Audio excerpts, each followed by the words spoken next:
আসসালামু আলাইকুম everyone, welcome to Sharmin's রান্নাঘর। আজকে আমি আপনাদের যেটা উপহার দিতে যাচ্ছি তার নাম হলো গরুর টকঝাল মিষ্টি রেসিপি।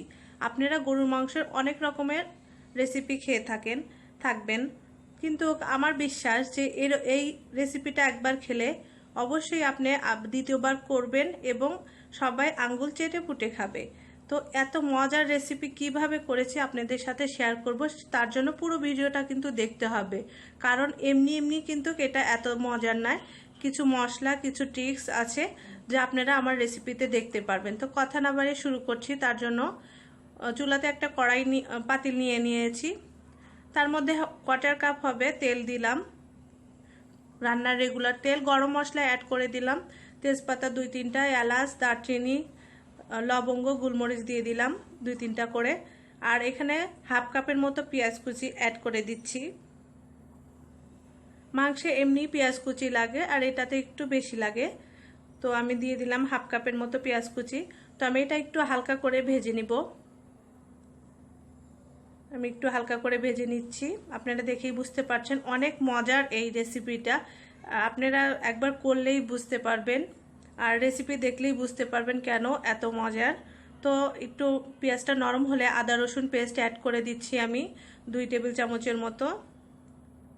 আর এখানে আমি দই অ্যাড করে দিচ্ছি 2-3 টেবিল চামচের মতো। দিয়ে আমি ভালো করে একটু মশলাটা একটু কষিয়ে নিচ্ছি। তার মধ্যে আমি আবার মশলা অ্যাড করব। আমি মরিচ গুঁড়ো দিয়ে দিচ্ছি 2 চামচের মতো। আপনারা ঝালটা আসলে নিজের ইচ্ছা অনুযায়ী দিবেন, ঝাল যে যেরকম খেতে পছন্দ করেন সেই অনুযায়ী দিয়ে দিবেন। আমি 2 চামচের মতো দিয়েছি।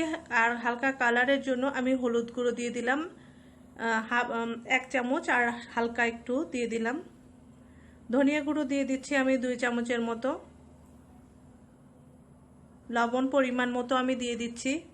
আমি আপনারা দেখে অবশ্যই খেয়াল করতে পেরেছেন জিরা গুঁড়ো 2 চামচের মতো দিয়ে মশলাটা কষাচ্ছি। আপনারা দেখেই বুঝতে পারছেন আমি কিন্তু কোনো প্রকার পানি অ্যাড করিনি, আর আজকের রান্নাতে আমি কোনো প্রকার পানি অ্যাড করব না। তো আপনারা দেখতে থাকুন। তো মশলাটা আমি একটু সময় নিয়ে একটু কষিয়ে নিব। তো মশলা কষানো হয়ে গিয়েছে, আপনারা দেখে বুঝতে পারছেন তেল উপরে চলে এসেছে। তো এই পর্যায়ে আমি কেটে রাখা মাংসগুলো অ্যাড করে দিব। তো আমি এখানে 2 কেজির একটু কম হবে বা কাছাকাছি হবে এরকম আমি মাংস নিয়ে নিয়েছি, আমি সেগুলো অ্যাড করে দিচ্ছি। তো মাংসগুলো দেওয়া আমার সম্পূর্ণ আমি দিয়ে নিব। দেওয়া হলে আমি মাংসগুলোকে মশলার সঙ্গে ভালো করে মিক্সড করে নিব। তো আপনারা দেখেই বুঝতে পারছেন আমি মাংসগুলো সুন্দরভাবে মিক্সড করেছি। এই পর্যায়ে আমি একটু তেঁতুলের কাদ করে রেখেছি। তেঁতুলের কাদ আমরা সবাই জানি, একটু পানি দিয়ে ভিজে রেখেছিলাম, সেটা সেকে আমি দিয়ে দিলাম। আমি 2 টেবিল চামচের মতো দিয়ে দিলাম। আর এই ট্রাস্ট মি, এই তেঁতুলের কাদটা দেওয়ার কারণে মাংস কিন্তু অনেক তাড়াতাড়ি সিদ্ধ হবে আর খেতেও দারুণ মজার। তো ঢাকনা দিয়ে আমি 5 মিনিটের জন্য রেখে দিলাম মিডিয়াম আঁচে। তো 5 মিনিট পরে দেখেন আমার অনেকটা পানি বের হয়ে গিয়েছে। আপনারা দেখেই বুঝতে পারছেন মাংস থেকে কিন্তু আমার আরও পানি বের হয়ে যাবে, যতটুকু বের হয়েছে তার চেয়ে ডাবল পানি বের হয়ে যাবে।